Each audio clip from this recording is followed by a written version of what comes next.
یزید کا مسئلہ میں نے بیان کیا تھا. ایک تو مجھ سے سبقت لسانی سے یہ غلطی ہوئی ہے کہ میں نے کہا یزید نے حضرت حسین کے جو ہونٹ مبارک تھے اس پہ چھڑی ماری. وہ ابن زیاد نے, کیا ہوا, وہ ابن زیاد تھا کوفہ کا گورنر. سبقت لسانی ہوتی ہے, آدمی کے دماغ میں کچھ ہوتا ہے, زبان سے غلطی سے کچھ اور نکل جاتا ہے. پھر میں نے اس کی وضاحت بھی کی, بھائی وہ یزید نہیں, وہ ابن زیاد تھا. لیکن وہ وضاحت مارکیٹ میں چلی نہیں, وہ کیونکہ کلپ چلا گیا, وہ لاکھوں وہ ملین لوگوں نے سن لیا. اب سب کہہ رہے ہیں, ایک طرف کہہ رہے کہ یزید کو لعنت اللہ علیہ نہ کہو, دوسری طرف کہہ رہے انہوں نے چھڑی, کیونکہ اگر یزید نے چھڑی ماری ہے یا یزید قتل میں شریک تھا تو پھر وہ بہت بڑا لعنت اللہ علیہ تھا. تو حضرت مفتی تقی عثمانی صاحب کی تحقیق یہ ہے کہ یزید کے بارے میں مستند روایات سے ثابت نہیں ہے کہ وہ حضرت حسین کے قتل میں شریک تھا. اس لیے حضرت نے مفتی تقی عثمانی صاحب نے بہت ہی پیاری بات لکھی ہے, فرمایا کہ یہ تو ثابت نہیں ہے کہ قتل میں شریک تھا, لہذا اس کی وجہ سے بعض لوگوں نے اس کو رحمت اللہ علیہ بنا دیا. کیا بنا دیا؟ لیکن فرمایا کہ اتنا بھی نہیں ہے کہ رحمت اللہ علیہ کہنا شروع کر دو, اس لیے کہ اس کے دور حکومت میں قتل بہرحال ہوا ہے. تو آپ کے دور حکومت میں نبی کے نواسے قتل ہو گئے, تو یہ بھی بہت بڑا جرم ہے.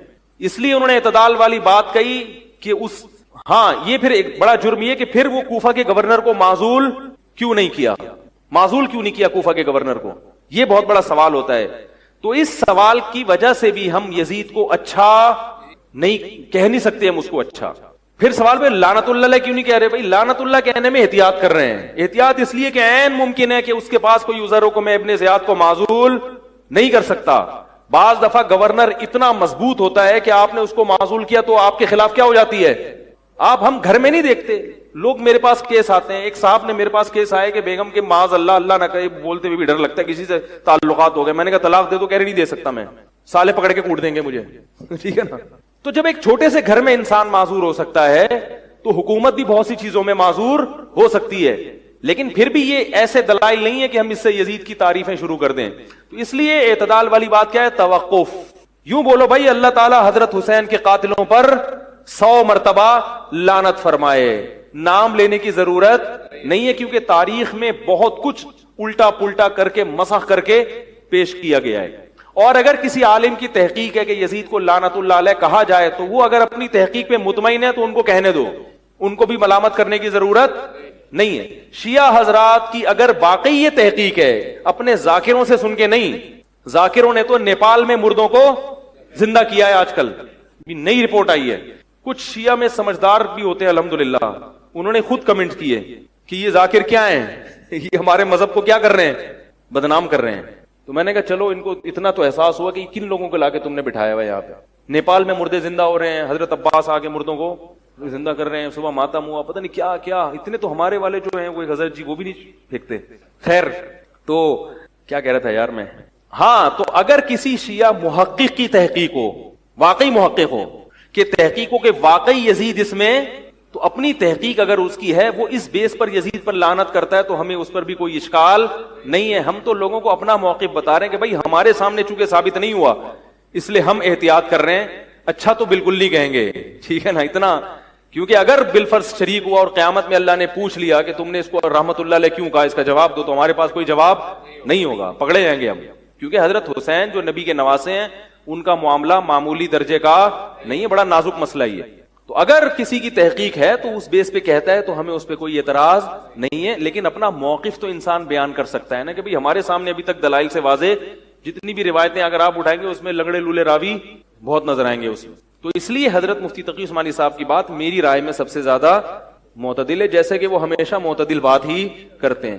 اگر اس سے کوئی اختلاف کرتا ہے تو ٹھیک ہے, وہ اختلاف کا حق ہر ایک کو ہوتا ہے, وہ کر سکتا ہے اپنی تحقیق کی بیس پہ. لیکن میں آپ کو کہہ رہا ہوں تحقیق تو کرو, ذاکروں کی تقریریں تحقیق بولو نا نہیں ہوتی. وہ تو مجمع کو رلانا ہے, رو کیوں اٹھا کے جوتا ماریں گے, رونا اتنی میں آئے تو رلانے کے لیے. وہ نیپال سے مردوں کو بھی زندہ کریں گے اور پتہ نہیں کیا کیا کریں گے. وہ مشرکین مکہ حضرت ابراہیم علیہ الصلوۃ والسلام کی کے نسب میں ہونے پر اور آپ سے محبت پہ بڑا فخر کیا کرتے تھے کہ ہم ابراہیم کی اولاد میں ہیں, ہم ابراہیم کے دین پہ ہیں.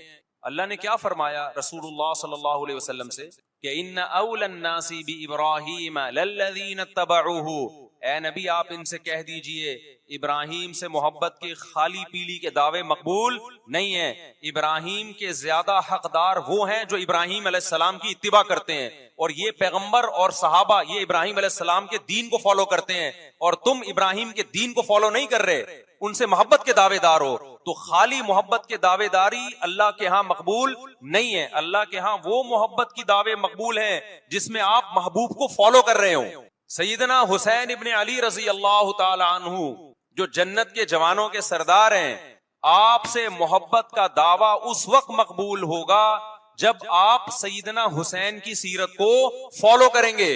رونا پیٹنا ماتم کرنا یہ سیدنا حسین اور اہل بیت کی سیرت نہیں ہے. صبر کرنا, ظالم کے سامنے ڈٹ جانا, جان کے خوف سے اپنی پالیسیوں سے پیچھے نہ ہٹنا, یہ سیدنا حسین ابن علی رضی اللہ عنہ کی سیرت ہے جو آج ہمیں کہیں بھی نظر نہیں آتی. تو ہم نے بھائی دیکھنا ہے صحابہ کا طرز عمل کیا تھا. آپ بتاؤ صحابہ کو سیدنا حسین سے محبت تھی یا نہیں تھی؟ کیا غم کا پہاڑ ٹوٹا ہوگا جب اطلاع ملی ہوگی کہ سیدنا حسین ابن علی اور آپ کے اصحاب اور اہل بیت کو سب کو کربلا میں شہید کر دیا گیا ہے. کیا قیامت گزری ہوگی. کوفہ سے ایک شخص آیا نا, عبداللہ بن عمر سے پوچھنے لگا جو مارنے پر دم کا مسئلہ. انہوں نے فرمایا تم نے پیغمبر کے نواسے کو قتل کر دیا اور مسئلہ یہ پوچھ رہے ہو کہ جو مارنے پر دم آئے گا کہ نہیں آئے گا. ایک طرف تم نے پیغمبر کے نواسے کو قتل کر دیا کربلا میں, اور اب ہم سے آ کے مسئلہ پوچھتے ہو جو مارنا جائز ہے یا نہیں ہے. صحابہ کے ہاں یہ غم کم غم نہیں تھا. دیکھو حضرت معاویہ رضی اللہ تعالی عنہ کے ہاتھ پہ بھی حضرت حسین نے بیعت نہیں کی, لیکن بغاوت بھی نہیں کی. کیوں؟ بغاوت سے فتنے کا اندیشہ تھا. حضرت حسن جو حضرت حسین کے بڑے بھائی تھے, انہوں نے سیدنا معاویہ رضی اللہ تعالی عنہ کے ہاتھ پہ بیعت کی, اور اس اختلاف کو ہمیشہ کے لیے اپنی کوشش کے مطابق ہمیشہ کے لیے ختم کر دیا. ختم ہوا نہیں ہوا ایک الگ بحث ہے, لیکن حضرت حسن کا مقصد کیا تھا کہ مسلمانوں کی دو جماعتوں کو میں آپس میں لڑتا ہوا نہیں دیکھ سکتا. لوگوں نے کہا آپ خلافت کے حقدار ہیں, آپ نے فرمایا میں دستبردار ہوتا ہوں سیدنا معاویہ کے حق. حضرت حسن بیعت ہو گئے حضرت معاویہ سے, اور یہ اختلاف کو کیا کر دیا؟ ختم. حضرت حسین بیعت نہیں ہوئے, لیکن حضرت حسین نے بغاوت بھی نہیں کی. ہر ایک کی اپنی رائے تھی, حضرت حسن کی اپنی رائے تھی. ان کا خیال تھا کہ بیعت ہونا مسلمانوں کے لیے زیادہ مفید ہے, ایک پاورفل حکومت ہوگی, ایک طاقتور ریاست ہوگی, ورنہ لڑتے رہیں گے آپس میں. حضرت حسین کا موقف یہ تھا کہ میں بغاوت تو نہیں کروں گا لیکن بیعت بھی نہیں ہوں گا, کیونکہ اگر بیعت ہو گیا تو اس سے جو خلفائے راشدین کے دور میں جو خلیفہ کی سلیکشن کا طریقہ تھا وہ طریقہ ختم ہو جائے گا. تو میں اگر اس طریقے کو نہیں لا سکتا تو اس کے خلاف کو پروموٹ بھی نہ کروں میں. یہ بھی ایک رائے تھی. میں سمجھا پا رہا ہوں اپنی بات؟ بھائی رائے کا اختلاف ہوتا ہے نا. نبی صلی اللہ علیہ وسلم نے فرمایا اذا اجتہد المجتہد فإن اصاب فلہ اجران وإن اخطأ فلہ اجر واحد. جب کوئی مجتہد اللہ کی رضا کو سامنے رکھ کے اجتہاد کرتا ہے, صحیح اور غلط کا فیصلہ کرنے بیٹھتا ہے, رائے یعنی اس کا مقصد اللہ کی رضا ہو, تو اگر وہ درست نتیجے پہ پہنچے تو 2 ثواب, غلط نتیجے پہ پہنچے تو بھی 1 نیکی اس کو ملتی ہے, اس لیے کہ اس کے بس میں جو خیر خواہی کا کے لیے جو تھا وہ اس نے کر دیا. رائے کا اختلاف ہوتا ہے. تو حضرت حسن رضی اللہ تعالیٰ عنہ بیعت ہوئے حضرت معاویہ کے ہاتھ پہ. سیدنا حسین نہ بیعت ہوئے اور نہ آپ نے بغاوت کی, خاموشی اختیار کی. حضرت معاویہ رضی اللہ تعالی عنہ نے سیدنا حسین کو تلوار کی زور سے بیعت پر مجبور نہیں کیا, بلکہ نواسہ رسول کا خیال کیا اور وصیت بھی کی لوگوں کو. لیکن جب حضرت معاویہ کے بعد یزید جانشین ہوا, اس کی سب سے بڑی غلطی یہ تھی کہ اس نے نواسہ رسول صلی اللہ علیہ وسلم اور آپ کے ساتھ جو چند اہل بیت اور چند صحابہ تھے, اس وقت بھی حضرت حسین نیوٹرل تھے. نہ حضرت حسین نے بغاوت کا ارادہ کیا اور نہ بیعت کرنے کا ارادہ کیا. یزید ابن معاویہ کو چاہیے تھا کہ سیدنا حسین رضی اللہ عنہ کو اپنے حال پہ چھوڑا, اپنے والد کی طرح. حضرت حسین رضی اللہ تعالیٰ عنہ کو جب کوفہ سے خطوط آئے, یہ میں وضاحت اس لیے کر رہا ہوں کہ حضرت حسین بغاوت کے لیے نہیں نکلے تھے, اس مسلمان حاکم کے خلاف بغاوت کے لیے نہیں نکلے تھے, کیونکہ رسول اللہ صلی اللہ علیہ وسلم کی بہت ساری صحیح حدیث ہے اس بارے میں کہ جو باغی ہے, جو ریاست کے خلاف بغاوت کرتا ہے, اس کو نبی صلی اللہ علیہ وسلم نے اس عمل کو پسند نہیں کیا. تو حضرت حسین رضی اللہ تعالیٰ عنہ کو کوفہ سے خطوط آئے کہ یہاں سارے کے سارے لوگ آپ کے ہاتھ پہ بیعت کرنے کے لیے تیار ہیں. ظاہر ہے جب کسی علاقے کے لوگ دارالخلافہ ہو اور سب بیعت ہونے کے لیے تیار ہوں تو پھر آپ کا جانا یہ بغاوت کا عمل نہیں کہلاتا. حضرت حسین رضی اللہ تعالیٰ عنہ اہل بیت کے ساتھ نکلے, کربلا میں جب پہنچے, مشہور واقعہ آپ 20 دفعہ سن چکے ہیں, وہاں جا کے آپ کو اطلاع ہوئی کہ وہ خبر غلط تھی، اور عبید اللہ بن زیاد نے ایک پورا لشکر بھیجا سیدنا حسین رضی اللہ تعالیٰ عنہ کو مجبور کرنے کے لیے کہ میرے ہاتھ پہ آپ زبردستی بیعت ہو جائے۔ حضرت حسین رضی اللہ تعالیٰ عنہ نے مطالبے رکھے کہ یا تو مجھے واپس جانے دیے جائے، اور اگر بیعت کرنا ہی ہے تو میں دمشق میں امیر کے ہاتھ پہ جا کے بیعت کروں گا۔ بہت معقول مطالبے تھے۔ میرا مقصد ابھی کربلا کا واقعہ بیان کرنا نہیں ہے، اس پہ بہت کچھ کہا جا چکا ہے، خود میرا بھی بیان اس پہ تفصیل سے ہو چکا ہے۔ اس کے بعد بھی سیدنا حسین رضی اللہ تعالیٰ عنہ کو مجبور کرنا کہ عبید اللہ بن زیاد جو بدبخت انسان جو قاتل تھا اہل بیت کا، اسی کے ہاتھ پہ لازمی بیعت ہو، جبکہ وہ امیر بھی نہیں ہے، وہ گورنر ہے ایک علاقے کا۔ تو نواسہ رسول کا خیال نہ کرنا یہ بدترین ظلم تھا جو اس وقت حکومت سے ہوا ہے۔ حضرت حسین رضی اللہ تعالیٰ عنہ، دیکھو نبی صلی اللہ، آج ہم دیکھتے ہیں کہ جو بڑا آدمی ہوتا ہے نا اس کی قربانیاں ہوتی ہیں، اس کی بڑی بڑی قربانیاں ہوتی ہیں، چھوٹے اپنے بڑوں کی قربانیوں کو کیش کراتے ہیں۔ آپ نے دیکھا ہوگا فلاں نے بڑی قربانی اور بچے موج کر رہے ہیں، دیکھا نا آپ نے، لیکن اللہ تعالیٰ نے رسول اللہ صلی اللہ علیہ وسلم کے نسب کو اس سے محفوظ کیا۔ ہمارے نبی کے دو بیٹے حسن حسین، آپ کی نسل حضرت فاطمہ سے چلی ہے، دونوں شہید ہوئے ہیں۔ اس میں بہت بڑی حکمت تھی کہ پیغمبر صلی اللہ علیہ وسلم نے سب سے پہلے تربیت اپنے گھر والوں کی ہے۔ آج لوگ باہر فنٹر بنے ہوئے ہوتے ہیں، تبلیغیں کر رہے ہوتے ہیں، اپنے گھر کی ان کو پرواہ نہیں ہوتی۔ نبی صلی اللہ علیہ وسلم نے سب سے پہلے جو تربیت کی ہے کس کی ہے؟ حضرت حسن اور حسین کی ہے۔ تو جب کربلا میں آپ کو چاروں طرف سے گھیر لیا گیا اور آپ کو مجبور کیا گیا کہ آپ نے ابن زیاد کے ہاتھ پہ بیعت کرنا ہے، تو آپ نے اس ذلت کو گلے لگانے سے انکار کر دیا۔ آپ کو 100% یقین تھا کہ اتنے بڑے لشکر کے سامنے میں ٹھہر نہیں سکتا، اسباب کی دنیا میں فتح کی امید نہیں ہے، لیکن حضرت حسین رضی اللہ تعالی عنہ نے لڑنے کا فیصلہ کر کے اور شہادت کو قبول کرنے کا فیصلہ کر کے ابن زیاد اور اس زمانے کے حکمران جو اس قتل پہ راضی تھے، قیامت تک کے لیے ان پہ لعنت کے سلسلے کا دروازہ کھول دیا۔ بعض دفعہ اللہ بھی یہ چاہتے ہیں کہ بدبختوں کو دھیل ملے تاکہ ان کا جرم سنستدرجہم من حیث لا یعلمون، قرآن کہتے ہیں نا ہم ان کو ڈھیل دیں گے، ان کو برائی میں ہم آگے بڑھنے دیں گے، ایسے بڑھنے دیں گے کہ ان کو خود بھی پتہ نہیں چلے گا، تاکہ قیامت کے دن ان کا عذاب ان کو کئی گنا بڑھا کر دیا جائے۔ اب میرے بھائی ہمارے لیے کیا سبق ملتا ہے؟ جب یہ واقعہ ہوا عالم اسلام میں کوہرام مچ گیا، لیکن کیا اس واقعے کے بعد اہل بیت کی جو مقدس اور پاکیزہ عورتیں، کیا انہوں نے نوحہ کیا یا صبر کیا؟ آپ کا ضمیر کیا کہتا ہے؟ انہوں نے نوحے پڑے ہوں گے یا صبر کیا ہوگا؟ بولو بھائی، صبر کیا۔ عبداللہ بن عمر رضی اللہ تعالیٰ عنہ جو کوفہ والوں کو ملامت کیا کرتے تھے کہ تم جو مارنے کے مسئلے ہم سے پوچھتے ہو، تم نے حسین کا قتل کر دیا، تو یہ حضرت ابن عمر نے اسی لیے کہا نا کہ آپ کو اس کا غم ہوا تھا، تو ابن عمر کا عمل کیا تھا؟ کیا انہوں نے ماتم کیا؟ کیا انہوں نے چھروں سے اپنے آپ کو مارا؟ حضرت حسین کا قتل بھی ظالمانہ، اور اس سے پہلے سیدنا عثمان کا قتل بھی ظالمانہ۔ اگر نوحہ یا ماتم جائز ہے تو حضرت عثمان کی شہادت کے دن بھی جائز ہے، حضرت حسین کی شہادت کے دن بھی جائز ہے، اور اگر ناجائز ہے تو جیسے عثمان کی شہادت کے دن ناجائز، حسین کی شہادت کے دن بھی ناجائز ہے۔ سمجھ میں آ رہی ہے بات کہ نہیں آ رہی ہے؟ قرآن کیا کہتا ہے ایسے مواقع کے بارے میں؟ تلک امۃ قد خلت لہا ما کسبت ولکم ما کسبتم۔ قرآن جب بھی پرانی امتوں کے واقعات بتاتا ہے، قرآن کہتا ہے یہ ایک قوم تھی جو گزر گئی، انہوں نے جو کیا اس کا بدلہ ان کو ملے گا، تم جو کرو گے اس کا بدلہ تمہیں ملے گا۔ تو ہمیں اللہ نے اس واقعے میں بھی بتا دیا کہ سیدنا حسین کا واقعہ، کربلا کا واقعہ جب سنا کرو تو یہ سوچا کرو یہ قوم تھی جو گزر گئی، جس نے اچھا کیا، حسین ابن علی نے اچھا کیا، ان کو اس اچھائی کا بدلہ ملے گا۔ اور جو حضرت حسین کے قتل کے حضرت سیدنا حسین کے مبارک خون سے جن کے ہاتھ آلودہ ہوئے، کیونکہ قتل کیا نا انہوں نے، تو لہا ما کسبت، ان کو اس ظلم کا بدلہ بھی ملے گا۔ تو ہمارا کام کیا ہے؟ ہم نے فالو کرنا ہے حسین کے راستے کو، نہ کہ حسین کے نام پہ ہم نے ماتم کرنے ہیں۔ حسین کا راستہ کیا ہے جس کو ہم نے فالو کرنا ہے؟ اب میں چند چیزیں آپ کو بتاتا ہوں۔ سب سے پہلا سبق جو ہمیں کربلا میں ملتا ہے کہ عزت اور دین، ایک طرف دنیا ہے۔ دیکھو اگر حضرت حسین رضی اللہ تعالیٰ عنہ ابن زیاد کے ہاتھ پہ جا کے بیعت ہو جاتے، آپ کیا سمجھتے ہو بے تحاشا مال و دولت حضرت حسین پہ خرچ نہیں کرتا کیا؟ وہ جب ایک بڑا آدمی کسی کے ہاتھ پہ بیعت ہوتا ہے تو اس کو بھی تو فائدہ ہوتا ہے نا اس سے۔ اور کیا حضرت حسین کو یقین نہیں تھا کہ کربلا میں شہید ہو جاؤں گا؟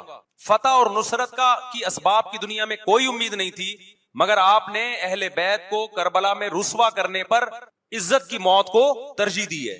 آج اگر آپ میں یہ ظرف ہے کہ آپ عزت کی موت کو ذلت کی زندگی پر ترجیح دیتے ہو تو پھر آپ حسینی ہو. نہیں یہی بات میرا خیال ہے سمجھ. سیدنا حسین کی سخاوت کے واقعات ہیں. سیدنا حسین باغی نہیں تھے رضی اللہ عنہ. پھر جو اہل بیت کا طرز عمل کیا تھا, محرم میں کیا کیا ہو رہا ہے میں آپ کو بتاتا ہوں. ان میں سے کوئی بھی عمل نہ ہمیں قرآن سے ملتا ہے نہ صحابہ سے ملتا ہے. ہم تو ما انا علیہ و اصحابی جو جنتی فرقہ ہوگا اس کی جو علامتیں ہیں, تو جب آپ ان علامتوں کے خلاف چلو گے, صحابہ اور تابعین کو فالو نہیں کرو گے, تو آپ پھر اپنے آپ کو سنی کہنا چھوڑ دو. آپ بتاؤ مجھے اسلام میں کوئی مہینہ منحوس ہے؟ بولو نا, کوئی مہینہ منحوس ہے؟ تو آپ محرم کو منحوس کیوں کہتے ہو؟ لوگ مجھے کہتے ہیں مفتی صاحب فرقواریت پھیلا رہے ہیں. دیکھو فرقواریت جب پھیلا رہا ہوں جب میں کسی فرقے کے خلاف آپ کو کر رہا ہوں. میرے بیان شیعہ لوگ بھی سنتے ہیں, ملتے بھی ہیں. بہت دفعہ ایئرپورٹ پہ ملاقات ہوئی, بڑی عزت سے ملے, میں شیعہ ہوں لیکن آپ سے محبت کرتا ہوں. یہاں مسجد میں بھی آتے ہیں, میں نے کبھی کسی پہ طنز نہیں کیا. اس لیے میں بار بار کہتا ہوں جو شیعہ کا مذہب ہے اس کو کرنے دو. وہ سبیلے لگاتے ہیں, آپ ان کو مت چھیڑو, جا کے تنگ نہ کرو ان کو. وہ ماتم کرتے ہیں, آپ ان کو مت چھیڑو. وہ نوحے کرتے ہیں, وہ نوحے پڑھتے ہیں, آپ ان کو مت چھیڑو. لیکن آپ اپنی پوزیشن واضح کرو کہ آپ شیعہ ہو یا آپ سنی ہو. آپ تو ایک طرف ہو جاؤ نا. محرم میں اگر آپ مرثیے لگا کے گھوم رہے ہو گاڑیوں میں, اٹ مینز آپ سنی نہیں ہو. آپ نبی صلی اللہ علیہ وسلم کی حدیث ہے ہمارے پاس, ہم اہل سنت والجماعت ہیں, ہم سنت کو فالو کرتے ہیں. تو سنت کیا کہتی ہے؟ میتوں پہ گریبان چاک کرنا, میتوں پہ چیخ و پکار کر کے رونا. آپ نے فرمایا لیس منا, وہ ہم میں سے نہیں ہے. اور اس عمل پہ آپ صلی اللہ علیہ وسلم نے لعنت فرمائی ہے. لوگ کہتے ہیں حسین کی یاد میں رونا نبی کی سنت ہے. نبی صلی اللہ علیہ وسلم کو جب جبریل نے بتایا کہ حسین شہید ہوں گے, آپ روئے, اس لیے کہ اس وقت آپ کو یہ خبر ملی تھی. لیکن کیا ہر محرم میں آپ نے رونے کا پروگرام کیا ہے یا صحابہ کو بیٹھ کے باقاعدہ رلایا ہے آپ نے؟ کیا ہو گیا بھائی؟ آپ کو بھی جب کربلا کا واقعہ کی خبر ملی آپ کی آنکھوں میں آنسو آ جائے, یہ نیچرل ہے, یہ حسین سے محبت کی علامت. لیکن ہر محرم میں باقاعدہ بٹھا کے رونے کا پروگرام کرنا یہ حسین سے محبت کی علامت نہیں ہے, بلکہ شریعت میں ناجائز ہے یہ غموں کو بڑھانا. یہ کہاں سے جائز ہو گیا؟ حضرت عثمان بھی تو شہید ہوئے تھے, نبی صلی اللہ علیہ وسلم کے داماد تھے. ان کی یاد میں آپ رونے کو سنت کیوں نہیں کہتے؟ ہماری نظر میں حسین کا قتل بھی بہت بڑا ظلم اور سیدنا عثمان کا قتل بھی بہت بڑا ظلم تھا. دونوں مظلوم تھے, دونوں مظلوم شہید تھے, ہمیں دونوں کی شہادت پہ غم ہے. لیکن اب اس غم کو مناتے نہیں ہیں. اسلام میں غم منانا سنت نہیں ہے. دیکھو جعفر طیار رضی اللہ عنہ, نبی کے چچا زاد بھائی, اہل بیت, جب آپ صلی اللہ علیہ وسلم نے ان کو لڑائی کے لیے میدان جنگ میں بھیجا, رومیوں سے لڑائی تھی. حضرت جعفر طیار کی 4 بیویاں تھیں. جب نبی صلی اللہ علیہ وسلم مسجد نبی میں بیٹھے, آپ کو فرشتوں نے اطلاع دی کہ جعفر طیار شہید ہو گئے. آپ صلی اللہ علیہ وسلم کی آنکھوں سے آنسو. یہ آنسو اس وقت نکلے جب عین شہادت کی اطلاع ملی ہے. اس وقت آنسوؤں کا نکلنا محبت کی علامت ہے. آپ نے صحابی رسول کو بھیجا کہ جاؤ آپ کی زوجات کو, بیویوں کو جا کے خبر دو کہ جعفر طیار شہید ہو گئے. کیا قربانی تھی صحابہ کی, ایسے جوان تھے جعفر طیار, خوبصورت جوان. غزوہ بدر میں جب مشرکین مکہ نے یہ نعرہ لگایا کہ حل میں مبارز, 3 سردار آئے, انہوں نے کہا پہلے تمہارے اندر سے 3 بہادر آئیں ہم سے لڑیں. دیکھو عربوں میں یہ ہوتا تھا کہ جب جنگ کے لیے 2 فوجیں آمنے سامنے کھڑی ہوتی تھی تو پہلے دونوں طرف کے بہادر ترین لوگوں کی لڑائیاں ہوتی تھیں کہ جب تک دونوں میں سے ایک قتل نہیں ہوگا لڑائی شروع نہیں ہوگی. تو آپ کو پتا ہے کہ اس میں بہادر ترین لوگ نکلیں گے نا جو لڑنا جانتے ہوں. مشرکین مکہ کی طرف سے 3 یا 4 بڑے بڑے سردار آئے لڑائی سے پہلے, بدر میں لڑائی سے پہلے. انہوں نے نعرہ لگایا حل میں مبارز, کوئی ہے تم میں جو پہلے ہم سے لڑے. یعنی ادھر سے ہم 3 ہیں تو ادھر سے بھی کتنے چاہیے؟ 3 بندے. ادھر سے انصار صحابہ آئے. مشرکین مکہ نے کہا لیسو بی اکفائنا, یہ ہمارے جوڑ کے نہیں ہیں, قریشی ہاشمی چاہیے, ہمیں ہمارے نسب کے لوگ ہونے چاہیے. تو ادھر سے نبی صلی اللہ علیہ وسلم نے حضرت علی کو بھیجا اور حضرت جعفر طیار کو بھیجا. جن صحابہ کو بھیجا ان میں حضرت جعفر طیار بھی تھے. حضرت جعفر طیار رضی اللہ تعالی عنہ اور سیدنا علی مقابلے میں غالب آئے. خوبصورت صحابی.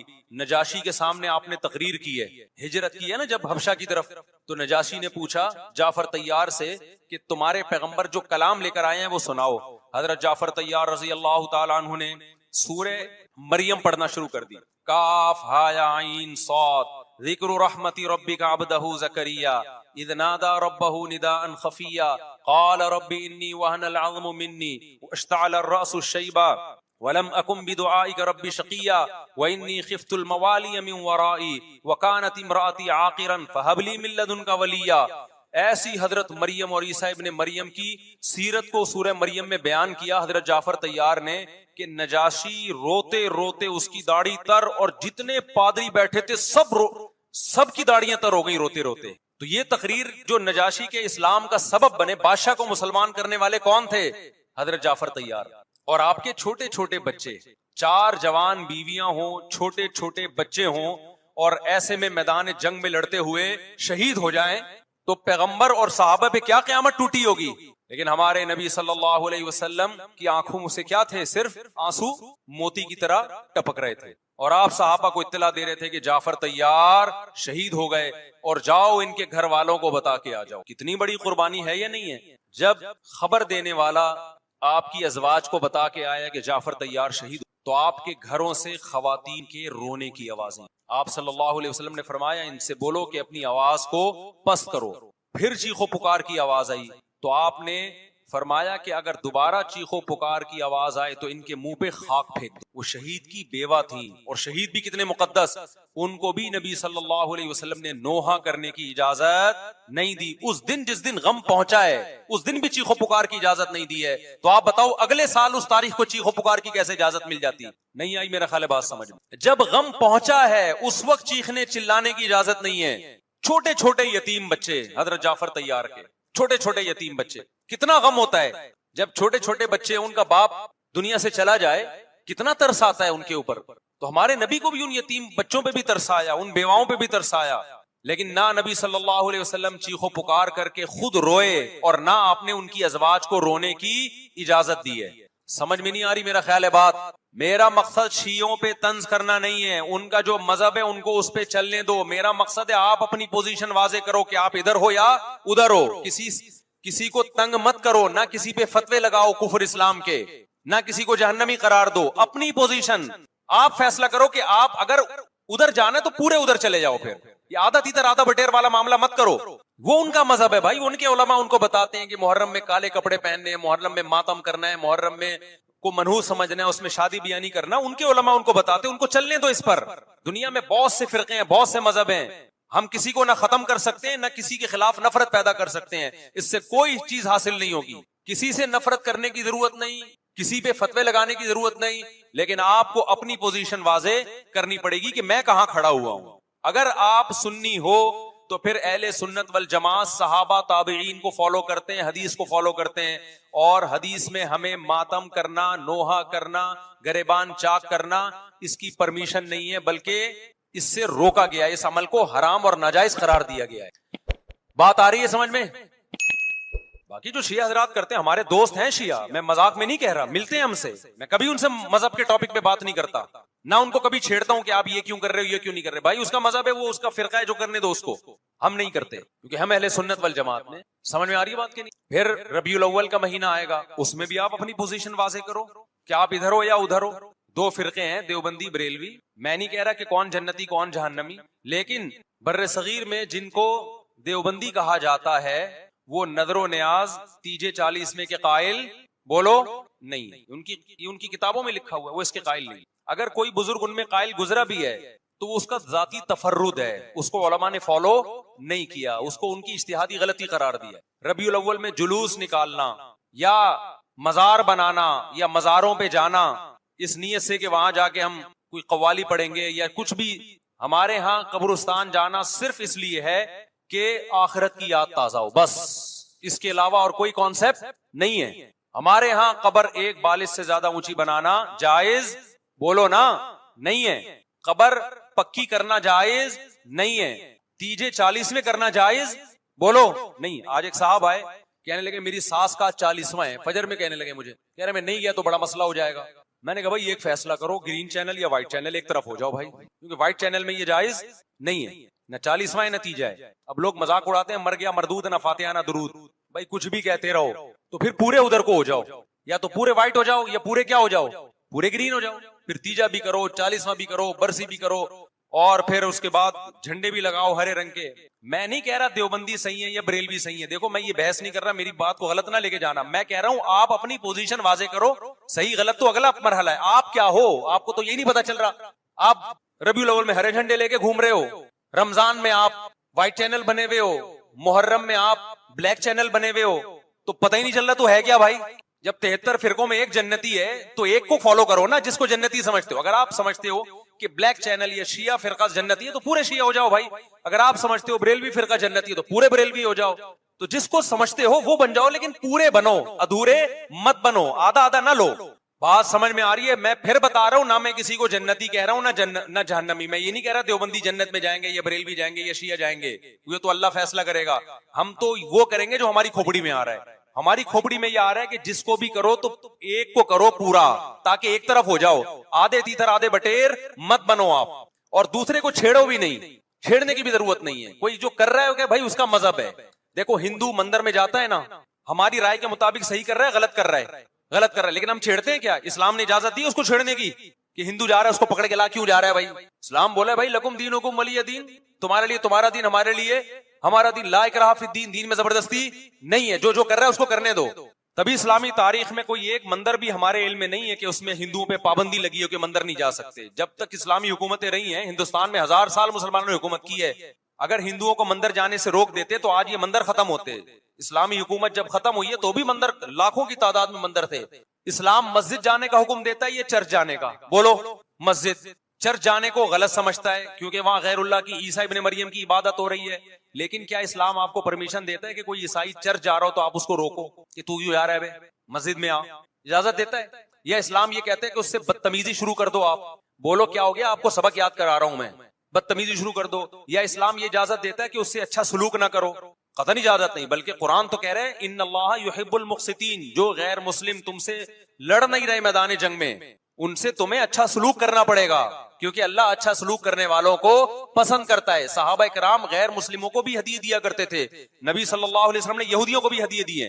تو جو مذہب اسلام کی طرف منسوب نہیں ہے, جب ہمیں ان سے اچھے سلوک کا حکم ہے, تو جو مذہب اسلام کی طرف منسوب ہیں, قطع نظر اس سے کہ وہ اس دعوے میں سچے ہیں یا جھوٹے, یہ تو بحث ایک الگ ہے, لیکن نسبت کس کی طرف کر رہے ہیں؟ اسلام کی طرف. تو ہمیں ان سے بدتمیزی بدسلوکی کی کہاں سے اجازت ہوگی؟ تو میں نہیں کہہ رہا کہ آپ شیعہ بریلویوں سے دشمنی کرنا شروع کر دو, ان کی دعوتیں اٹینڈ نہ کرو, ان سے کاروبار چھوڑ دو, یا ان کو جا کے تنگ کرو, کیوں سبیل لگا کے بیٹھے ہو, کیوں ماتم کر رہے ہو. یہ کام مت کرو آپ. ہمارا ملک اس فرقہ واریت کا متحمل نہیں ہے, سے فساد پھیلتا ہے. لیکن اپنی پوزیشن آپ واضح کرو, ایک لکیر ہے آپ کھینچ دو. اگر کوئی شخص آپ کے سامنے صحابہ کو برا بھلا کہتا ہے, آپ بولو بھائی یہ میری باؤنڈری کیا ہو رہی ہے, کراس. میرے سامنے آپ کو ان بزرگوں کے خلاف بولنے کی اجازت نہیں ہے جن سے مجھے عقیدت ہے. اگر یہ کام آپ نے کیا تو ہماری اور آپ کی راہیں الگ الگ. آپ کا جو مذہب ہے بھائی, آپ بند کمرے میں, آپ کے امام بارگاہ میں, آپ کے مسجدوں میں, یا جہاں بھی ہے وہ آپ کا نجی معاملہ ہے. ہمارے سامنے آپ نے کوئی ایسی بات نہیں کرنی جو ہمارے عقیدے کے خلاف, تو آپس میں دوستی رہے گی. اب دیکھو عیسائی آپ سے ملتا ہے, آپ گپ شپ کرتے ہو, کھانا کھاتے ہو, لیکن عیسائی بار بار بولے میں آپ کے نبی کو نہیں مانتا, میں آپ کا نبی. آپ بولے گا بھائی تو نہیں مانتا تو ہم نے کب کہا کہ مان تو, لیکن میرے سامنے بار بار کیوں کہہ رہے کہ میں تیرے نبی کو نہیں مانتا؟ یہاں سے آپ کی اس کی دوستی کیا ہو جائے گی؟ پھر ختم. تو غیر مسلموں کو بھی دو قسمیں, کسی بھی مسلک کے لوگوں سے ملو, کسی بھی فرقے کے لوگوں سے ملو, کوئی جھگڑا نہیں, کوئی بحث نہیں, ایک دوسرے کو کھانا بھی ہے, ایک دوسرے کو کھلانا بھی ہے, ایک دوسرے سے کھانا بھی ہے, ایک دوسرے کی دعوتوں میں بھی شرکت کرنی ہے. جہاں مذہب کا معاملہ آئے تو پھر آپ کسی سے بحث نہ خود کرو نہ کسی کو کرنے کی اجازت. اگر کوئی کچھ سیکھنا چاہتا ہے تو آپ بولو بھائی علماء کے پاس آ جاؤ, آپ کو کوئی اشکال ہے تو ہم وہاں آپ کا اشکال حل کر دیں گے. اس سے آگے بڑھنے کی کوشش بولو مت کرو, اس سے ملک میں امن ہوگا. باقی فرقے ہمیشہ سے ہیں بھائی, آج کوئی نئے تھوڑی ہیں, اور یہ ہمارا کام تھوڑی ہے فرقے ختم کرنا. یہ تو عیسیٰ ابن مریم جب نازل ہوں گے, حضرت مہدی آئیں گے, وہ تلوار کی طاقت سے ختم کریں گے, ان کے پاس یہ اتھارٹی ہوگی کہ وہ فرقوں کو ختم کریں. آپ نے یہ کرنا ہے کہ دوسرے کے مسلک کو چھیڑنا نہیں ہے اور اپنا چھوڑنا نہیں ہے. مسئلہ آپ کے ساتھ یہ ہو رہا ہے کہ دوسرے کو چھیڑ بھی رہے ہو اور اپنا چھوڑ بھی رہے ہو, دونوں الٹے کام کر رہے ہو. ایک طرف بحث کر رہے ہوتے تم ایسے, اور دوسری طرف وہی بنے ہوئے ہوتے تھوڑے دنوں میں جا کے. ہاں وہ بتا رہا ہوں, وہ نظر و نیاز والی نہیں, وہ سب کو پتا ہے. ایسی دعوت نہ ہو جس میں بدعت کی تائید ہو. تو آپ جو کر رہے ہو نا وہ یہ کر رہے ہو, دوسرے کو چھیڑ بھی رہے ہو, جس سے ملک میں بدامنی پھیل رہی ہے. تقریریں سنو, شیعہ ایسے, بریلوی ایسے, دیوبندی ایسے, اہل حدیث ایسے, تقریروں سے کیا پھیل رہی ہے؟ نفرتیں. اور پھر محرم میں آپ خود شیعہ بنے ہوئے ہوتے، ربیع الاول میں آپ گرین چینل بنے ہوئے ہوتے ہو، اور رمضان میں آپ وائٹ چینل بنے ہوئے ہوتے ہو. سعودی عرب میں سارے وائٹ ہو جاتے ہیں جا کے. سعودی عرب جو بھی جاتا ہے سارا وائٹ چینل. پیغمبر کی قبر پہ کوئی دھمال نہیں، کوئی قوالیاں نہیں، وہاں کھڑے ہوں گے تمیز سے سلام پیش کر کے آگے نکل جائیں. وہاں کوئی چیخو پکار نہیں، وہاں جا کے سارے کیا ہو جاتے ہیں؟ وائٹ، کیونکہ وہاں حکومت کا ڈنڈا ہے. تو گورنمنٹ کے پاس تو یہ اختیار ہے بھائی ڈنڈا چلائے، ہمارے پاس یہ اختیار نہیں. ہم تو تمیز سے بات کریں گے، سمجھائیں گے، محبتیں پھیلائیں گے، کیونکہ جب عوام ڈنڈا چلاتی ہے تو اس سے اصلاح کم اور فساد زیادہ ہوتا ہے. تو میں بار بار کہہ رہا ہوں بھائی دوستیاں رکھو، کوئی دفتروں میں شیعہ سنی لڑائی نہ ہونے دو، یہ غلط ہے. محبتیں پھیلاؤ لیکن مسلک کو چھوڑنا نہیں ہے. جب کوئی آپ سے کہے محرم میں یہ کام کرو، بولو بھائی ہم چونکہ اہل سنت والجماعت میں سے ہیں، ہم چونکہ سنی ہیں، لہذا ہمارے ہاں کوئی مہینہ ہمارے مذہب کے مطابق منحوس نہیں. پھر کوئی آپ کو اصرار کرے نہیں یہ نہیں یہ نہیں ہے، آپ بولو بھائی ہم تم پہ اپنا مسلک تھوپ رہے ہیں کیا؟ تم جلوس نکالتے ہو، تم ماتم کرتے ہو، ہم تو نہیں تمہیں روکتے آ کے، بلکہ گورنمنٹ تمہیں تحفظ دیتی ہے، سیکیورٹی دیتی ہے گورنمنٹ تمہیں. تو جب ہم اپنا مسلک تم پہ نہیں تھوپتے تو تم اپنا مسلک ہم پہ کیوں تھوپ رہے ہو بھائی؟ تو ہم محرم میں بھی شادی کریں گے، ربیع الاول میں بھی کریں گے، سفر میں بھی کریں گے، رمضان میں بھی کریں گے. ہم نے تو 4 کرنی ہے. ہم مہینوں کے حساب سے شروع کر دیں تو پھر ہمارے تو بڑے مسئلے ہو جائیں گے بھائی. سمجھ میں آ رہی بات کہ نہیں آ رہی؟ حضرت جعفر طیار اہل بیت میں سے تھے، کتنی زوجات تھیں؟ 4 تھیں. حضرت علی کی کتنی تھی ایک وقت میں؟ حضرت فاطمہ کی دنیا سے جانے کے بعد 4 تھیں. یہ بھی ہے سنت میں. نکاح کو فروغ دو، یہ اہل بیت کا طریقہ ہے تاکہ سوسائٹی میں زنا کم ہو، بیوہ طلاق یافتہ عورتوں کو ٹھکانہ ملے. خیر، تو اب میں بات سمیٹ کے ختم کر رہا ہوں. لوگ کہتے ہیں محرم میں ہم نکاح کیوں کریں بھائی؟ فرض واجب تو نہیں ہے نا، چلو حرام نہیں ہے لیکن فرض بھی تو نہیں ہے نا. لوگ یہ بھی کہتے ہیں. دیکھو جب قرآن نے کسی چیز کو حلال قرار دیا ہو نا تو قرآن اس کو پسند نہیں کرتا کہ آپ عملاً اس کو حرام کر دو. دیکھو مشرکین مکہ کیا کرتے تھے؟ بتوں کے نام پہ جانور چھوڑتے تھے، پھر ان کا گوشت نہیں کھاتے تھے. اللہ نے فرمایا کہ تم نے ایک خدا کی حلال کردہ چیز کو کیسے حرام کر دیا تم نے؟ نبی صلی اللہ علیہ وسلم نے قسم اٹھائی میں شہد نہیں کھاؤں گا. آپ نے فرمایا لما تحرم ما احل اللہ لک، اے نبی جو چیز اللہ نے آپ کے لیے حلال کر دی آپ کیسے اپنے اوپر حرام کر رہے ہیں؟ اس سے پتہ چلتا ہے کہ اگر آپ محرم میں نکاح کرنا چاہتے ہیں لیکن آپ یہ سوچ کے ڈیلے کر دیتے ہیں کہ بھائی اس مہینے میں لوگ نکاح کو برا سمجھتے ہیں، تو یہ ڈیلے کرنا آپ کے لیے ناجائز ہوگا. کیونکہ لما تحرم ما احل اللہ لک، اللہ نے جس چیز کو تمہارے لیے حلال کیا تم نے کس دلیل کی بیس کے پر اپنے اوپر پابندی لگائی ہے اس پر؟ ایک تو ہے نا کسی کو شادی کا خیال ہی سفر میں آ رہا ہے، ربیع الاول میں آ رہا ہے، وہ تو ایک الگ بات ہے، لیکن اس کا نکاح محرم میں ہونا تھا. صرف محرم کی وجہ سے وہ ڈیلے کر رہا ہے کہ جی میں ربیع الاول میں لے کے جاؤں گا. یہ ڈیلے کرنا قرآن و سنت پہ زیادتی ہے یا نہیں ہے؟ یہ اللہ کے حلال کو عملاً حرام کرنا ہے یا نہیں ہے؟ نہیں ہے یہ بات سمجھ میں.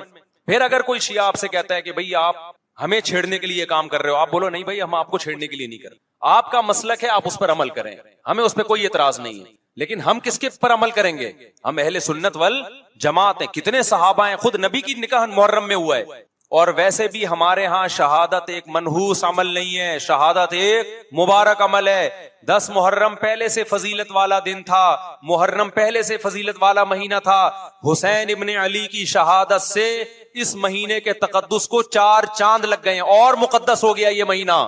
یہ کیسی بات ہے جو شہادت کا دن ہو ہم اس کو منحوس قرار دے دیں؟ بھائی ہمارا یہ جگرا نہیں ہے. سمجھتے ہو کہ نہیں سمجھتے ہو؟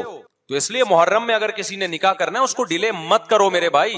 لوگ کہتے ہیں فرض تو نہیں ہے نا، آپ اگر اس کے نحوست منحوس ہونے کی وجہ سے ڈیلے کر رہے ہو تو پھر آپ پہ فرض ہوگا کرنا. کیوں؟ اس آیت کی روشنی میں لما تحرم ما احل اللہ لک، اے نبی جس چیز کو اللہ نے حلال قرار دیا آپ کس دلیل کی بیس پہ اس کو اپنے اوپر حرام کرتے ہیں؟ سمجھتے ہو کہ نہیں سمجھتے؟ تو اسی طرح یہ جو باقی کام محرم میں ہو رہے ہیں، مرثیے سن رہے ہیں لوگ، نوحے سن رہے ہیں، رکشے والوں نے بھی لگائے ہوئے ہیں، تو بھائی شیعہ حضرات کا مسئلہ کہ ان کو کرنے دو، آپ یہ عمل مت کرو. اگر آپ سنی ہو تو پھر اہل سنت والجماعت کے ہاں میتوں پہ رونے کے مرثیے یہ جائز نہیں ہے، کیونکہ اس سے غم بڑھتا ہے.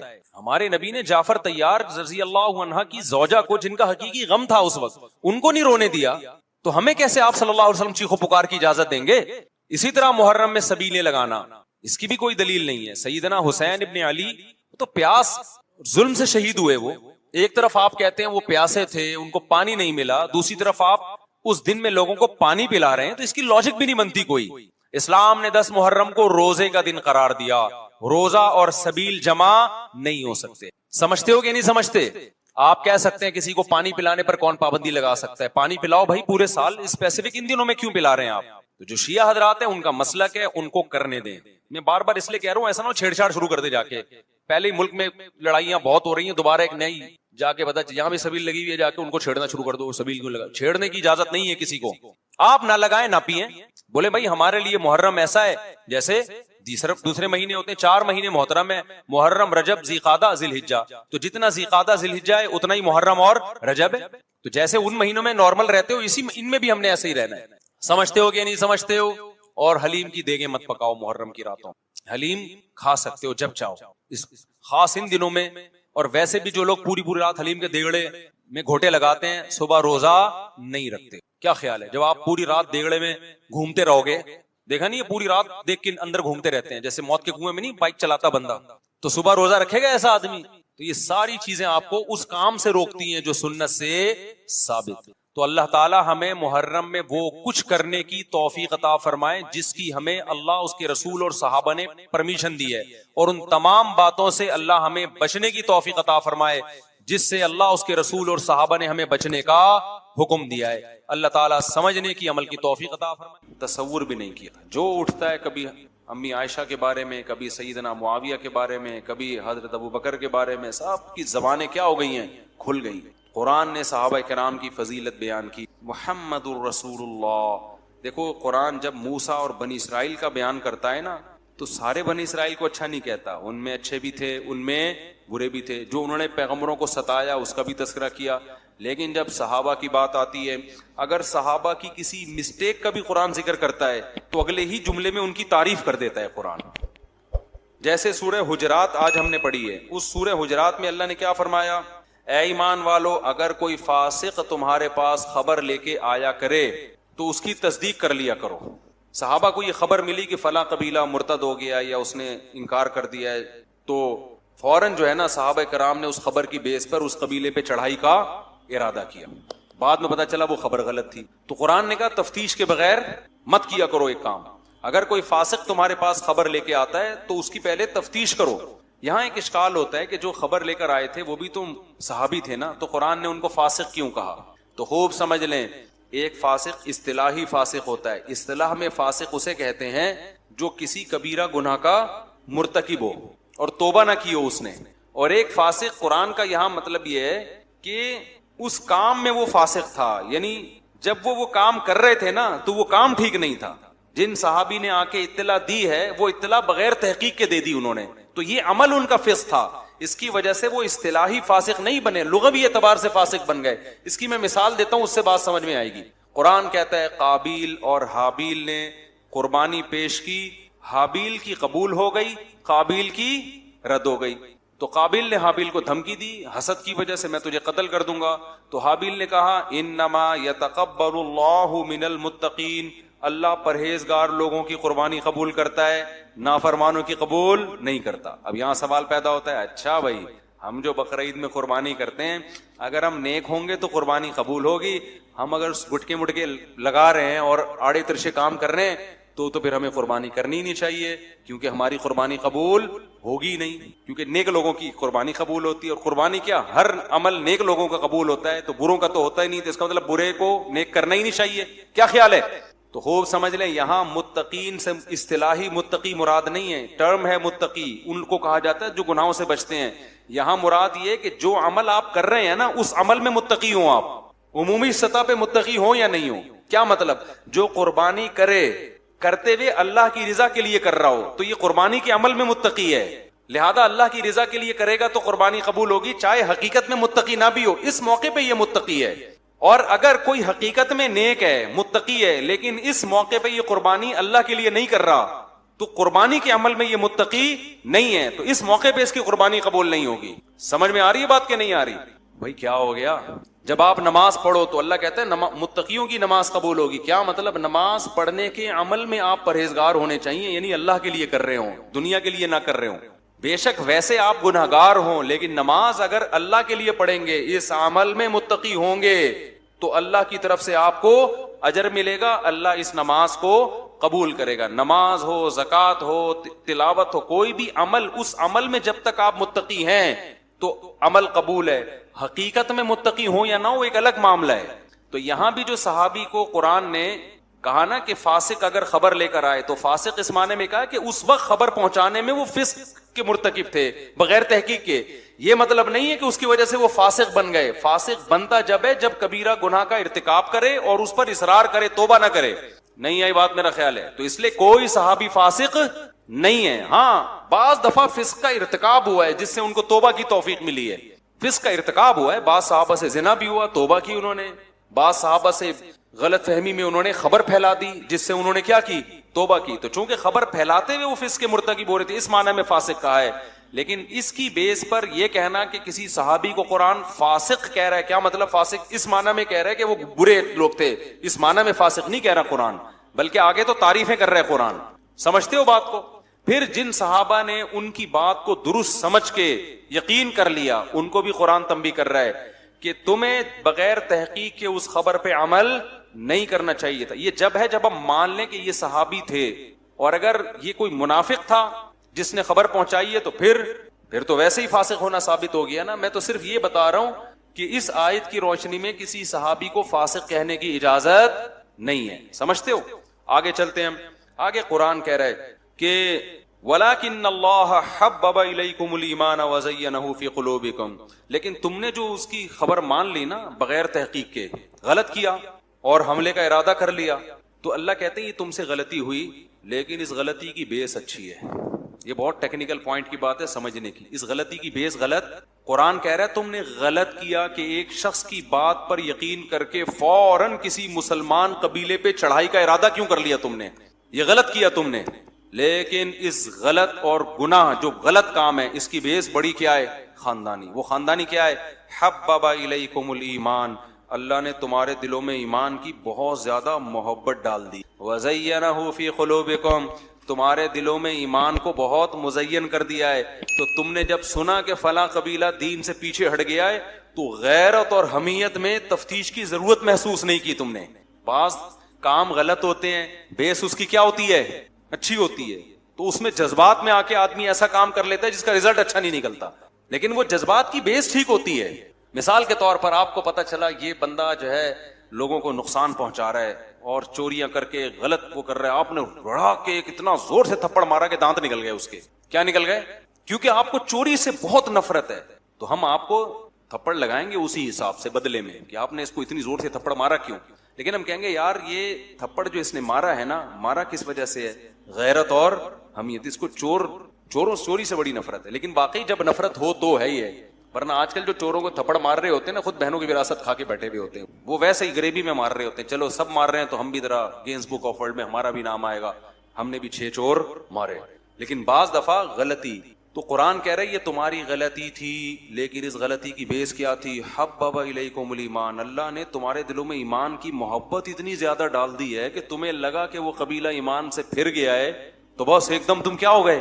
جوش میں آ گئے. جیسے کوئی ڈرا بیٹھا ہو کسی چیز سے تو ذرا سی بھی کہیں خبر ملتی ہے تو ایک دم وہ اس کو صحیح سمجھنا شروع کر دیتا. تو یہ اللہ تعالیٰ نے صاحب، تو اسی سے خوب پتہ چلتا ہے کہ حضرت معاویہ رضی اللہ تعالی عنہ جو حضرت علی کے ہاتھ پہ بیعت نہ ہوئے، پھر حضرت علی نے ان کے خلاف تلوار اٹھائی، تو حضرت معاویہ اگر باغی ہوتے اس معنی میں کہ ان کو حکومت کا شوق تھا معاذ اللہ، تو ابو بکر کے دور میں بھی ان کو گورنر بنایا گیا، ان پہ پورا اعتماد کیا گیا.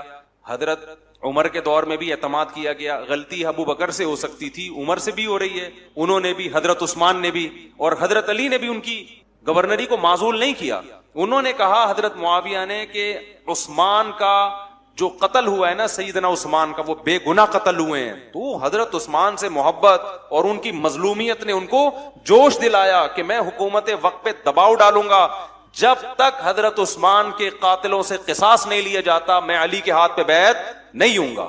حضرت معاویہ کا مطالبہ تھا آپ قصاص لے لیں، آج میں ہاتھ پہ بیعت ہو جاؤں گا. اگر حضرت معاویہ غلط ہوتے، ان کو حکومت کا شوق ہوتا، تو کہتے آپ قصاص لیں یا نہ لیں، میں نے آپ کی حکومت نہیں ماننی کیونکہ مجھے رائٹ ہے خلیفہ بننے کا. سمجھ میں آ رہی بات کہ نہیں آ رہی؟ تو اب آپ کے اور وہ جو حدیث ہے نا باغی گروہ قتل کرے گا، تو وہاں باغی کا مطلب ہمیشہ بغاوت نہیں ہوتا. اس میں کئی بار بتا چکا ہوں. عربی میں بغا یبغی کا معنی تلاش کرنے والا، متلاشی، طلب کرنے والا. تو باغی کا مطلب یہ بھی ہو سکتا ہے کہ حضرت عثمان کے قتل کا متلاشی، قصاص کا متلاشی، قصاص کا طلبگار. قرآن میں جگہ جگہ باغی طلب کرنے کے معنی میں استعمال ہوا ہے. یہ جو آج کل کے اسکالرز آ رہے ہیں ان کو عربی کا صرف نحو کا ایک لفظ نہیں آتا، نہ عربی ڈکشنری سے ان کو کوئی واقفیت ہے. لوگ اکثر کہتے ہیں نا حوالہ ہے یار اس کا تو ترجمہ کیا. میں نے کہا تجھے یہ کیسے پتا چلا یہ ترجمہ ٹھیک کر رہا ہے غلط کر رہا ہے؟ یبتغونا اور یبغونا ایک ہی مطلب ہے. قرآن کہتا ہے یبغون فی الارض فساد، جو لوگ زمین میں فساد طلب کرتے ہیں. تو یبغونا کا معنی کیا ہے؟ طلب کرنا. اب کبھی فساد بھی طلب ہو سکتا ہے، کبھی امن بھی طلب ہو سکتا ہے، کبھی کسی کے خون کا قصاص بھی طلب ہو سکتا ہے. تو آپ نے جو یہ ترجمہ کیا نا کہ حضرت معاویہ کو جب حدیث پتہ چل گئی تھی کہ باغی جماعت عمار بن یاسر کو قتل کرے گی تو پھر بھی حضرت معاویہ کو اپنی غلطی کا احساس کیوں نہیں ہوا؟ تو یہ باغی کا مطلب حضرت معاویہ سمجھتے تھے، آپ ان کو سمجھانے کی کوشش نہ کریں. باغی کا مطلب حکومت سے بغاوت بھی ہوتی ہے اور باغی کا مطلب حکومت سے کسی چیز کا مطالبہ بھی ہوتا ہے.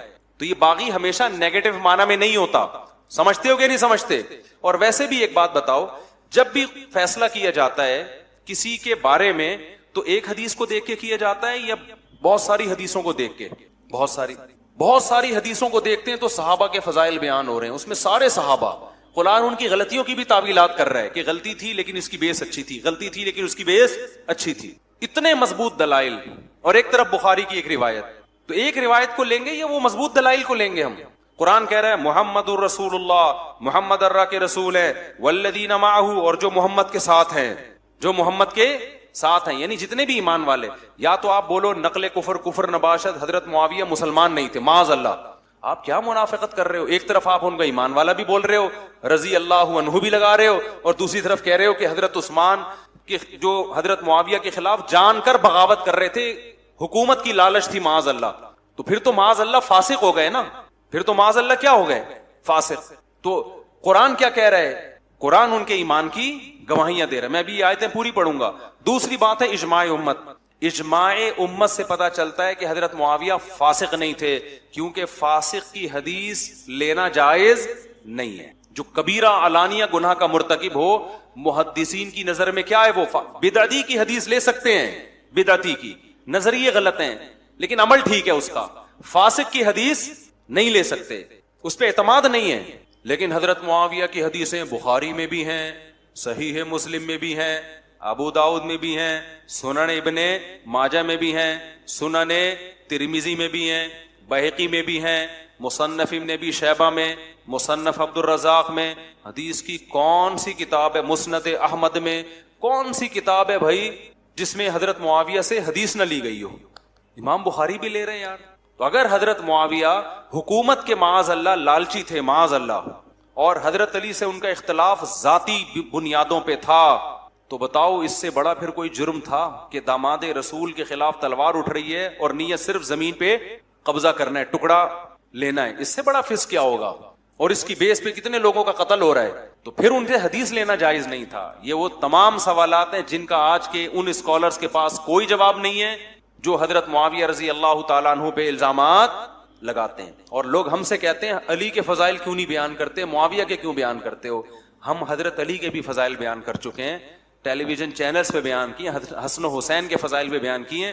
باقی بار بار حضرت معاویہ کا ٹاپک ہم اس لیے چھیڑتے ہیں کہ آپ بار بار بغض معاویہ ہی میں اپنی بغض نکالتے ہیں. آپ نکالنا چھوڑ دیں تو ہم بھی اتنی بات کریں گے جتنی دوسرے صحابہ کے بارے میں کر رہے ہیں. سمجھ میں آ رہی ہے بات کی نہیں آ رہی؟ چلو آگے. تو قرآن کہتا ہے محمد الرسول اللہ والذین معہ اشداء علی الکفار. آگے قرآن کہہ رہا ہے تراہم رکعا سجدا یبتغون فضلا من اللہ ورضوانا. اے مخاطب تو محمد کے ساتھیوں کو دیکھے گا، کبھی رکوع میں ملیں گے، کبھی سجدے میں. نماز بہت کثرت سے نماز پڑھتے ہیں. اور کیا ہے؟ یبتغون فضلا من اللہ. میری اور آپ کی نماز کے بارے میں کوئی یقینی نہیں کہہ سکتا کہ یہ کس کے لیے ہے، اللہ کے لیے. یہاں بھی یبتغون باغی والا لفظ آیا ہے، بغا یبغی سے ہے. یبتغون باب افتعال میں چلا گیا ہے، وہی مادہ. یبتغون اور یبغون کا ایک ہی معنی ہے. یبتغون تلاش کر رہے ہوتے ہیں، فضلا من اللہ رکوع اور سجدہ کر کے اللہ کا فضل اور اس کی رضا. کیا مطلب؟ میری اور آپ کی نماز کی اللہ نے گارنٹی نہیں لی. آپ نہیں کہہ سکتے مفتی صاحب جو نماز پڑھ رہے ہیں اللہ کے لیے کر رہے ہیں. ہو سکتا ہے بھائی کمیٹی کے لیے کر رہے ہیں, کر نہیں رہا, ایک مثال دے. ہو سکتا ہے بھائی کوئی مفتی صاحب کو چونکہ تنخواہ ملتی ہے اس لیے کر رہے ہوں. لیکن اللہ صحابہ کے بارے میں کیا کہہ رہا ہے کہ یہ جو نماز پڑھتے ہیں تو کس کا فضل تلاش کر رہے ہیں؟ کی نیت پہ شک کرنے کی تمہیں اجازت نہیں ہے.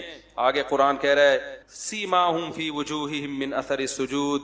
اے مخاطب, میں نے تو ان کے دل کی کیفیت کی گواہی دے دی ہے کہ یہ اللہ کی رضا کے لیے کر رہے ہیں, لیکن تو جب ان کے چہروں کو دیکھے گا تو ان کے چہرے اس بات کی گواہی دیں گے کہ یہ ریاکار نہیں ہو سکتے. ان کے چہرے بتائیں گے, ان کے چہروں کا نور بتائے گا کہ ان کے دلوں میں کس کا خوف ہے؟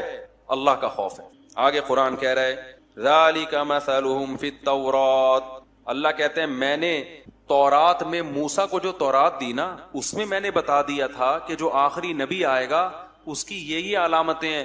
ان علامتوں میں ایک علامت یہ بھی ہے کہ اے موسیٰ تجھے بنی اسرائیل ملے جنہوں نے تجھے بہت ستایا, لیکن آخری نبی کو جو ساتھی ملیں گے وہ بڑے غیرت مند ہوں گے, وہ میدان جنگ میں پیغمبر کے ساتھ لڑنے والے ہوں گے, وہ قربانیاں دینے والے ہوں گے, اور ایسے رکوع سجود کرنے والے ہوں گے کہ ان کے چہروں سے رکوع اور سجود کے آثار ٹپک رہے ہوں گے. اللہ کہتے ہیں میں نے تورات میں موسیٰ کو بتا دیا تھا, اور یہودی پڑھ رہے تھے, یہودی یہ تورات میں پڑھتے تھے کہ آخری نبی کے ساتھی ایسے ہوں گے.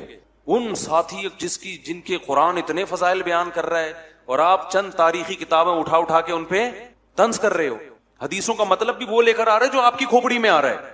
آگے قرآن کہہ رہا ہے کَزَرْعٍ أَخْرَجَ وَمَثَلُهُمْ فِي الْإِنْجِيلِ. اور عیسیٰ کو جو انجیل دی گئی ہے اس میں بھی ہم نے ان کی صفات بیان کی ہیں. صحابہ کرام حضرت عیسیٰ کو بتا دیا کہ جو محمد صلی اللہ علیہ وسلم آخری نبی آئیں گے ان کی یہ علامت ہوگی کَزَرْعٍ أَخْرَجَ شَطْأَهُ. اس کھیتی کی طرح بہت باریک سی, پہلے جب درخت نکلتا ہے نا بہت باریک سی کوپل ہوتی ہے اس میں. یہ آیت میں مجھے اتنا مزہ آتا ہے, میں اس کو اپنے جذبات نا الفاظ میں بیان نہیں کر سکتا کیونکہ یہ عربی ہے نا, یہ اردو بن کے اس کا بیڑا غرق ہو جاتا ہے.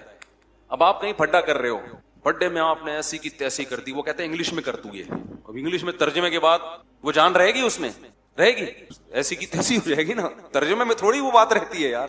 آپ کسی کو شاعری سنا رہے ہو, وہ کہتا ہے یار اس کا عربی شاعری سنائی کہ اردو میں کر. اب وہ اردو میں ترجمے کے بعد وہ شاعری نہیں رہے گی, تو وہ بلاغت ختم ہو جاتی ہے. قرآن نے اس آیت میں خلاصہ بیان کرتا ہوں.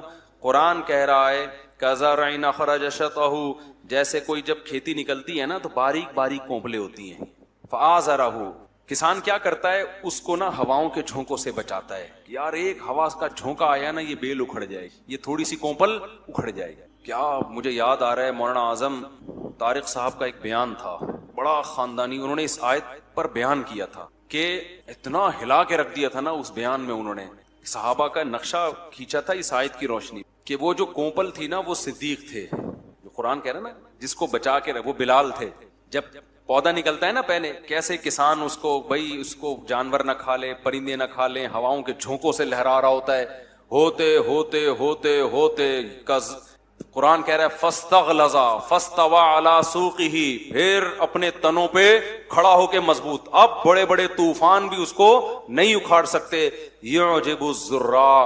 اور پھر اللہ کہتے ہیں کہ جو دوسرے کسان ہیں نا ان کے حسد کا ذریعہ بن جاتا ہے. وہ کہتے ہیں یار اتنی زبردست باغ اس کا, ایسی زبردست پاورفل کھیتی. اور جو زراع ہے نا وہ تعجب میں پڑتا ہے, کسان خوش ہوتا ہے یار کیا زبردست میرا باغ تیار ہو گیا. اور یعجب لیغیظ بہم الکفار, دوسرے کسان اس سے جلنا شروع کر دیتے ہیں. قرآن نے صحابہ کا یہ نقشہ کھینچا کہ یہ شروع میں ایمان لائے بہت تھوڑے سے, بلال حبشی, خباب ابن ارت اور حضرت ابو بکر. نبی صلی اللہ علیہ وسلم سب کو کہہ رہے ہیں صبر کرو صبر کرو, برائی کا جواب برائی سے مت دو, ہم تھوڑے سے ہیں, کمزور ہیں. اس کے بعد تھوڑے ہی دنوں میں ایسا پاورفل درخت تیار ہوا ہے کہ روم اور فارس کی ٹانگیں کانپنے لگیں. حضرت خالد بن ولید نے جب ایک رومیوں کے ایک علاقے پہ حملے کا ارادہ کیا, اور یہ تھوڑے ہی عرصے کی بات ہے, ارادہ کیا نا, تو انہوں نے کہا یار ان سے پیسے ویسے دے کے جان چھڑاؤ, یہ پتہ نہیں عربوں کو ہو کیا گیا, تلواریں لے کے دنیا فتح کرنے نکلے. تو خالد بن ولید کے پاس اس نے پیغام بھجوایا کہ بھائی مسئلہ یہ ہے کہ آپ کو کیا چاہیے. ان کے نا وہ رومیوں کے دربار میں مشورے یہ ہوئے کہ یہ عرب لوگ ہیں, لگ رہا ہے قحط غربت ان کا مسئلہ ہے, ہمیشہ سے یہ لوگ غریب لوگ ہیں, قحط زدہ علاقوں میں رہتے ہیں, شاید معاشی تنگی ضرورت سے زیادہ ہو گئی ہے, کچھ پیسے ویسے دو, جان چھڑاؤ, لڑنے کی ضرورت نہیں ہے ان سے. تو حضرت خالد بن ولید کے پاس اس نے پیغام بھیجا کہ بھئی ایکچولی بات اصل میں یہ کہ آپ کو کیا عزیز ہے, کیا کھانا ہے آپ کو, کھجوریں کھا کے تھک گئے ہیں یا کھجوریں پیدا نہیں ہو رہی, کیا کھانا ہے؟ تو حضرت خالد بن ولید نے کہا ہمیں نے سنا ہے کہ رومیوں کا خون بہت لذیذ ہوتا ہے, ہم نے سنا ہے کہ رومیوں کا, انسان کا بچہ بن جا, ہماری جو جنگ ہے نا کھانے پینے کے لیے نہیں ہے, اللہ کی زمین پہ اللہ کا نظام نافذ کرنا ہے. پھر وہ اٹھائی تلوار خالد بن ولید نے, اب وما رأیتم خالدن, شعر ہے دوسرا مصرع یاد نہیں, ٹھیک ہے نا, تو کیسا خالد بن ولید کی تلوار چلی, کیسا فرانس تک فوجیں داخل ہو گئی تھی ہماری, فرانس تک. تو یہ قرآن نے یہی نقشہ کھینچا ہے کہ ہم نے انجیل میں بھی صحابہ کی یہ صفت بیان کی, بہت تھوڑی سی بہت کمزور جماعت ہوگی لیکن کسان اس کو اپنے خون پسینے سے اس کھیتی کو سیراب کر رہا ہوگا. یہاں کسان سے کون مراد ہے؟ رسول اللہ صلی اللہ علیہ وسلم. پھر وہ جب کھیتی مضبوط تناور درخت بنے گی تو کسان اس کو دیکھ کے خوش ہوگا اور دوسرے کسان اس کو دیکھ کے جلیں گے. کفار عربی میں کسان کو بھی کہتے ہیں, کفر